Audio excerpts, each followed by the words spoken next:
The bustling airport terminal was alive with movement, conversations blending into a chorus of hurried voices. In the middle of the first-class check-in line stood a man, dressed in a modest plaid shirt, a worn-out cap pulled low over his eyes. He carried an old leather bag slung over one shoulder, his sneakers scuffed from years of travel. There was nothing particularly flashy about him, yet he held an air of quiet confidence. That man was Tom Hanks. Before continuing our story, if you subscribe and like the video, you will provide us with the greatest support. Keep in mind that a new video will come every day. Just a few feet behind him, standing rigid with impatience, was Richard Coleman, a corporate executive used to the finer things in life. He wore a tailored navy blue suit that fit him like a second skin, his polished shoes gleaming under the bright airport lights. His designer suitcase rested beside him, a clear symbol of his wealth and success. Richard had not always been this way. He had grown up in a struggling household, watching his father work long hours in a factory while his mother took on sewing jobs at home. He had sworn to himself that he would never live like that he would earn his way into a life of luxury and never look back. Over the years, he had built a career that reflected his ambition. Wealth, power, and influence had become his identity. But something still felt missing. As Richard tapped his foot against the tiled floor, his eyes landed on Tom. His brow furrowed slightly. The man in front of him, dressed so casually, seemed entirely out of place in the first-class line. Richard scoffed under his breath. "Guess they're letting anyone fly first class these days," he muttered, just loud enough for Tom to hear. Tom, without turning around, let out a small chuckle. "Airplanes are great equalizers, aren't they?" he replied calmly. Richard smirked. "Yeah, I suppose, but some of us actually belong up here. Others, well, let's just say they usually end up in coach." The line moved forward, and the two men handed over their tickets. Moments later, they found themselves walking down the jet bridge and stepping onto the luxurious first-class cabin of the plane. Richard made his way to his seat, only to pause mid-step when he realized something rather unsettling. Tom Hanks was settling into the seat right beside his. Richard let out a soft groan. "Oh, come on," he mumbled under his breath as he reluctantly sat down. He turned to Tom. "Looks like we're travel buddies." Tom flashed a friendly smile. "Sure does." As the plane prepared for takeoff, Richard decided to strike up a conversation, more out of boredom than genuine interest. "So, what do you do?" he asked with a practiced curiosity, already assuming the man in plaid had some mundane job. Tom glanced at him with a knowing glint in his eye. "I work in film." Richard raised an eyebrow. "Oh, independent stuff?" "Small projects?" Tom shrugged. "Something like that." Richard chuckled. "See, that's the problem these days. Everyone's chasing a dream, thinking they can just walk into first class without actually earning it. But real success, that takes years of grinding, of knowing the right people." Tom nodded thoughtfully. "That's one way to see it. But sometimes success isn't just about what you earn. It's about what you give." Richard scoffed, shaking his head.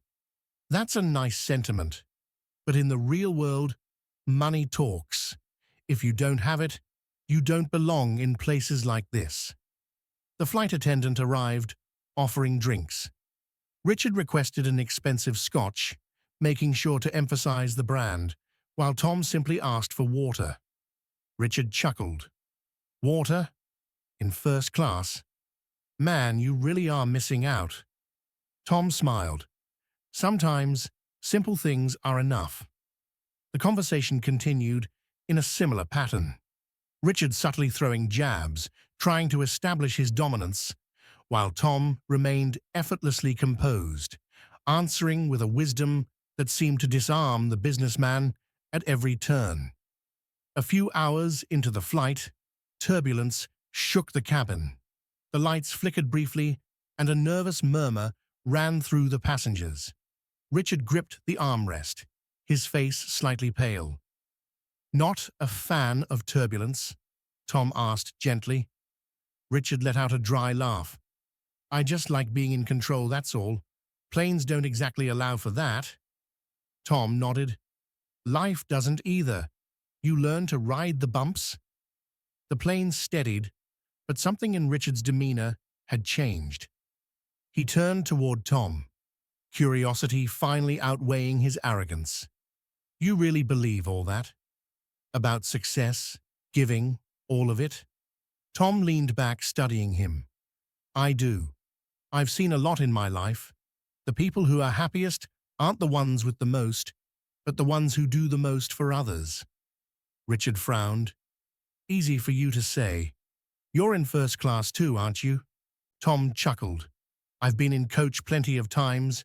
I've met people from all walks of life. It's the connections, not the money, that stay with you." Just then, a commotion started at the front of the cabin. A young woman, a few rows ahead, clutched her chest, gasping for breath. Panic rippled through the passengers. The flight attendants rushed forward. Tom immediately unbuckled his seatbelt. "I know CPR," he said, moving toward her. Richard watched as Tom calmly assisted, giving clear instructions to the crew. His hands were steady, his presence unwavering. Within minutes, the woman's breathing stabilized, and a round of relieved applause filled the cabin. Richard swallowed hard. His entire perspective was shifting. This man, whom he had mocked, had just saved a life without hesitation. As the plane descended toward its destination, Richard sat in deep thought, reflecting on his life, his choices, and what truly mattered. And perhaps, for the first time in his life, he was ready to change. As the plane touched down and taxied to the gate, Richard felt an unusual weight in his chest. He wasn't sure if it was from turbulence or the conversation he had with Tom Hanks. He had spent the entire flight trying to assert his superiority, only to realize he had been sitting next to a man whose presence alone commanded respect, not because of wealth or power, but because of his character. Richard unbuckled his seatbelt, glancing at Tom, who remained calm as ever. The applause from earlier, when he had saved the young woman, had died down, but the admiration in the eyes of the passengers still lingered. "First time seeing CPR in action?" Tom asked with a slight smile. Richard cleared his throat. "Not exactly, but first time seeing it done without hesitation." Tom shrugged, standing up as the cabin doors opened. "It's just about being in the right place at the right time." Richard hesitated. "You didn't have to do that, you know. Most people wouldn't."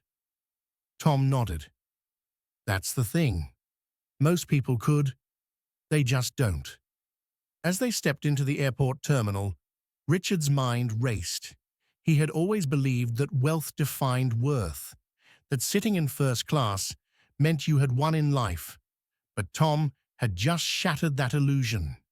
They walked side by side toward baggage claim. Richard found himself slowing down, prolonging the moment, not wanting the conversation to end. "Listen," Richard finally said, rubbing the back of his neck. "Back on the plane, I was a real ass." Tom chuckled. "I've heard worse." Richard exhaled. "No, really. I've spent so much time proving to everyone that I'm successful, I forgot to ask myself if I actually am." Tom studied him for a moment before speaking. "Success isn't a title, Richard. It's the impact you leave on others." Richard felt those words sink deep. He had built a career on being seen, but had he ever done anything worth remembering? Had anyone ever looked at him the way those passengers had looked at Tom today? Tom reached for his bag from the carousel, You know, it's never too late to change. Richard swallowed. How do you even start? Tom smiled. By asking the right questions. And with that, he walked away, disappearing into the crowd. Richard stood there for a long time, watching the man who had just rewritten everything he thought he knew about life. Something inside him stirred. He wasn't sure what it was, but for the first time in years, he felt like he was waking up. Richard stood motionless in the bustling airport, gripping the handle of his designer suitcase.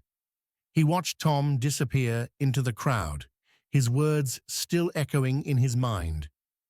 Success isn't a title. It's the impact you leave on others. For years, Richard had measured his life by the size of his bank account, the brands he wore, and the exclusivity of the places he could access. But what had any of it really meant? Had he ever done anything truly valuable? Anything that mattered? With a deep breath, he pulled out his phone. His assistant had left several messages reminding him of his upcoming meetings in New York, but instead of replying, his fingers hovered over another contact. Dad. He hadn't spoken to his father in nearly 6 months. Their last conversation had ended in an argument. Richard had criticized him for still living in the same modest house, for not aspiring for more. His father had simply sighed and said, "Not everything is about more, son."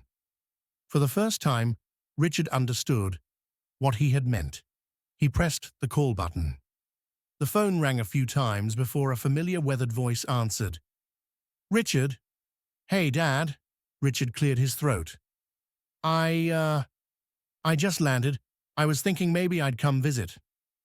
A brief pause, then a warm chuckle. "Well, that'd be a first. Everything okay?" Richard exhaled. "Yeah, I think I just need to talk." His father's voice softened. "Door's always open, son." Richard ended the call and booked a last-minute ticket home.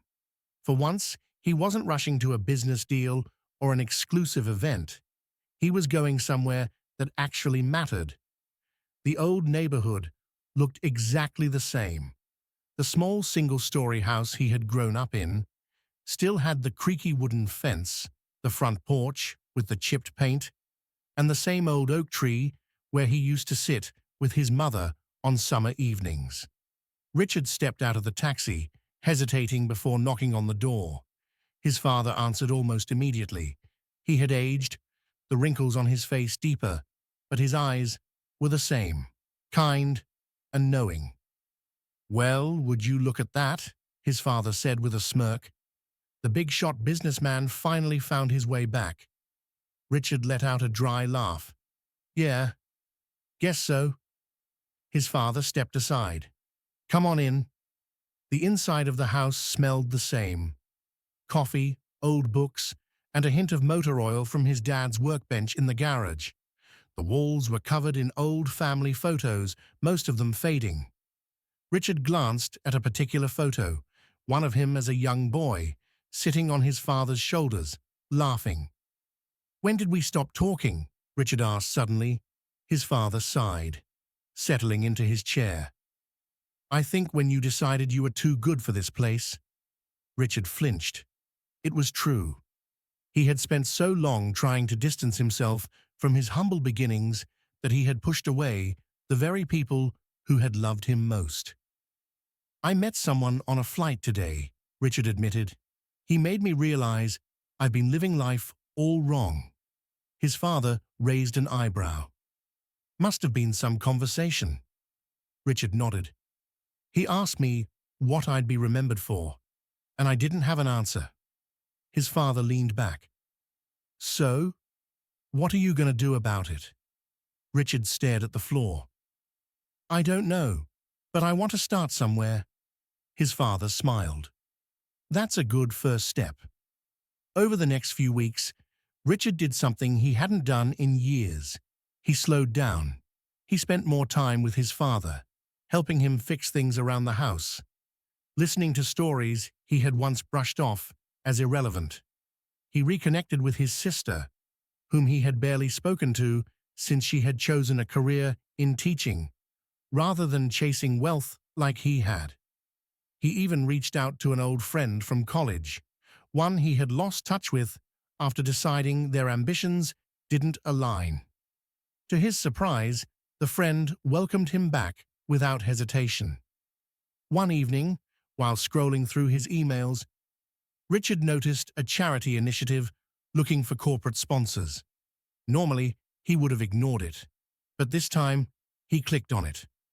A week later, he found himself at a small community center, meeting with volunteers, listening to their stories, and for the first time in his life, he wrote a check not for tax benefits or publicity, but because he genuinely wanted to help.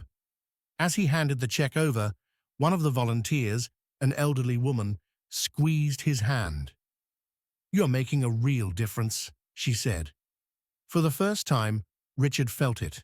Not a business deal, not a promotion, not a material gain, just purpose. Months later, Richard found himself back in an airport terminal, but this time, he wasn't impatient. He wasn't rolling his eyes at people or measuring his worth by the ticket in his hand. He had changed. As he walked toward his gate, he spotted a familiar face sitting near a cafe, Tom Hanks. Richard hesitated, then took a deep breath and walked over. Tom looked up, then smiled. "Richard, you remember me?" Richard asked, surprised. Tom chuckled. "Hard to forget someone who spent an entire flight debating success with me." Richard laughed, shaking his head. "Yeah, about that. You were right." Tom's eyes twinkled. "About what?" Richard sat down across from him. "Success. It's not about what you have. It's about what you leave behind, the impact you make." Tom studied him for a moment, then nodded. "Looks like you figured it out."